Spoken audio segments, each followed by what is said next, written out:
qo'pol qaytganda aqlingiz yetmayapti aka, boshdan yurgani. Bilan kelishinglar qiyin. Assalomu alaykum. Qaysi tarafga aka? Vayzalga tashlab.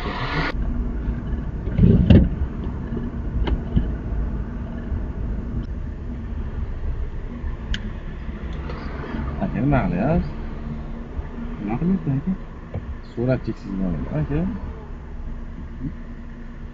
Aka har doim taksida bemalol chekib turadi. Qo'qonda hamma taksida bemalol desa bo'larkanmi? Qo'qonda hamma taksida bemalol chekib turadi aka. To'xtayveraman, chekib oling, dars davom etamiz. Hammanga bormaylik.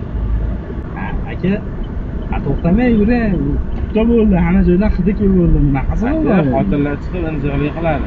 Men o'zimga ham nepiryapman. So'raganingizda yo'q demasdim. Aka, tinchlik. Indamay o'tirib yuboryapsiz. Bo'ldi, hozir tutda bo'ldi aka. Hidi chiqib bo'ldi, o'tirib bo'ldi, o'tirgan joyga. So'rash kerak emasmi aka? Men siz shaxsiy shopiriz emasman. Shuni anglasizlar. Sizlarga taksida hech qanaqa majburiyat emas. Sizlarga nisbatan aka, A tochkadan B tochkaga olib borib qo'yasiz. Shu majburiyatingiz o'sha yerga olib borib qo'yish. Bo'lmasa aka boshqa ish qiling. Endi majburiyat deysiz, chiqib klient chiqib qo'ysa ham indamay ketavermaymiz-ku aka. Nima qilasiz aka? Ma'qulsiz boshqa. Nima qilasiz? Men o'zim ham taksida ishlaganman. Hech kim bilan muomala qilmaganman men. Aka, men cho'tki muomala qildim. Shunga chekib oling, darsga davom etamiz. Yo'l tashlayapman.